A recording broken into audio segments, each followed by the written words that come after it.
I'm going to show you the basics of getting started with coding, or programming, whatever you want to call it. And let's dive in. So for this tutorial, I'm using Pencilcode, which is a great um, program for learning to code because it uses drag and drop block coding like you would find in Scratch in combination with text-based coding. So I'm going to recommend you go ahead and create a new account. If you'd like to play along, when you create a new account, it's really easy. It only asks you for a couple things. And then afterwards, you will log in. Okay. And when you're in, you can create a new file by just clicking on the little plus sign here. Give it a name. I'm just going to call it that. Click out anywhere and it saves it. You do have to save. It does not save for you. So make sure you save often so you don't lose any code. So let's take a look at what I want to go through with you. So I just want to go over the basics of coding. So first thing to understand is coding is sequential. When you write code, the compiler or the IDE is going to execute the code line by line. I'll give you an example of what I mean. So we're going to tell the compiler here to put down a pen, and then we're going to move at a speed of 10, and this is the thickness of our line that we're going to draw. And we're going to go forward 10 and then take a right turn, then go forward again and take another right turn. So this is just sequential, line by line, telling the program what we want to do, and it executes it and does exactly what we said. So that's that. And then another key component of programming is creating variables. Pretty much for any rudimentary programming that you do, you need to know how to create a variable. So I'll create one in here. I'll call it side. In different languages have you create variables in different ways, but it's always similar to this, where you have a name of variable equals and give it an initial value. Let's say 100 there, right? And then I can use that now here just like this. And let's say later, I run this, and I'm like, you know what? I need that side to be bigger. I just change it here once, and it takes effect in all the places where you call it, which is great. And then I could change it later in my code as well by doing something like this. We'll say side plus equals 50. So now that one's going to be 200, right? Because we're adding 50 to this. And so if I now have another forward and I use side, this one's going to be a little longer than the other ones. And it is. So it went down more than 50 pixels longer, right? So that is how you use variables.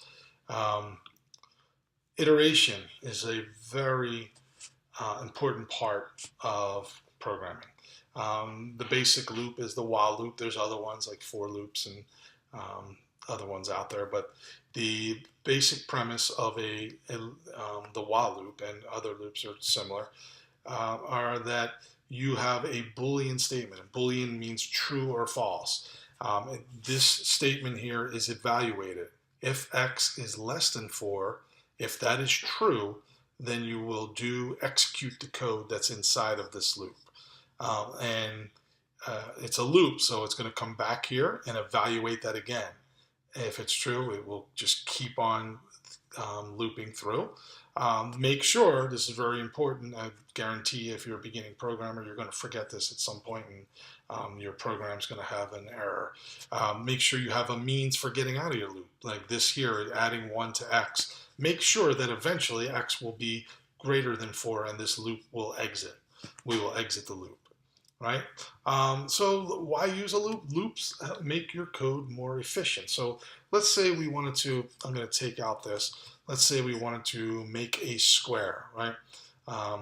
We're close to doing it. We just need one more right turn and then one more forward, right? I'll make that aside and go ahead, and there we go. We have a square. this is, you got 1, 2, 3, 4, 5, 6, 7 lines of code there, right? We should be able to tidy that up by using a loop. So instead of the 7 lines of code, I can just grab these 2, put them in there, get rid of this,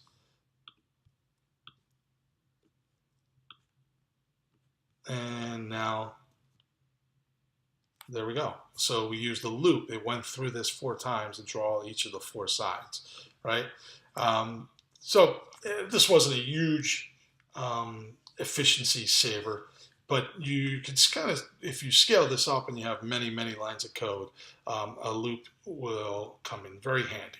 And we'll see that in my next tutorial on how to create a flag.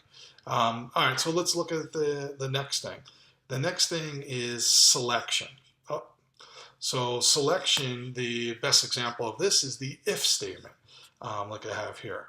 And what you're doing in the if statement is it's very similar to the while loop in that you are evaluating this this Boolean expression here to see if this is true or false. So Booleans are either true or false. If side is greater than 100, then you will go ahead and execute the code in here.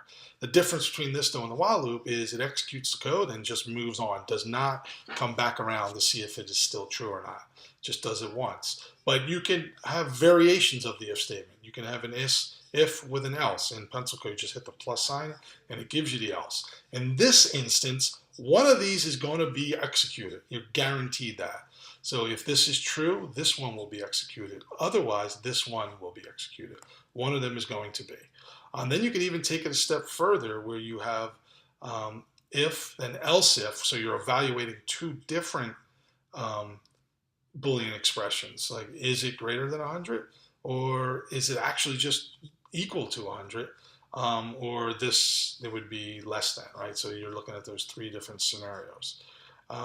So that's a situation where you can look at that. There's all kinds. You can have as many else ifs as you want. You can have it going down like 20 different times. Just whatever suits the need for your programming, right? So in review, you got sequential code, you got the iteration with a variable that we created, and then you have selection where you have an if statement where your code can take different paths based upon the Boolean expression. So the last thing I'm going to leave you with, and then we'll build on this next time, is you could have a function. And a function comes in really handy. So I have this right here. This makes a square. So I can actually make that a function by dragging this out here and calling this square, right? I'm going to get rid of that. We don't need a parameter. And let's go ahead and throw that in there. And now I can call that function by just saying square, get rid of the parameter. And so this is going to be skipped when this is one of the times where not quite sequential, because it's going to skip this and it's not going to execute the code in here until it sees that it's actually being called. And so we can, there you go. The cool thing about this is we could make some changes to this. Let's say we wanted to put in something here. We'll call this side. I'm going to get rid of this variable. And so this is called a parameter called side, and it's going to read inside here. And I'm going to create a little loop here, and I'm going to make a square, and I'm going to say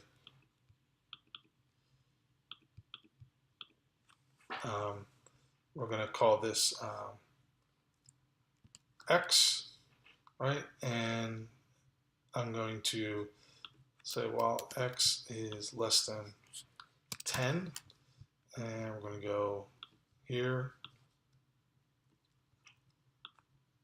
We got to be able to get out of there.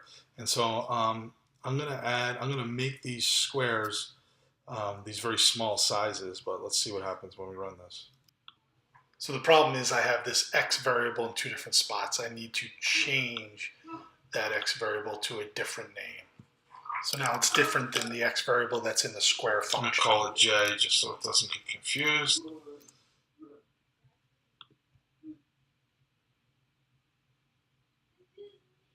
See how that grows? Let's see if we make this 1. Yeah, 1's not really enough. I'm going to need to multiply the side value by a larger number. Let's say this side times 10.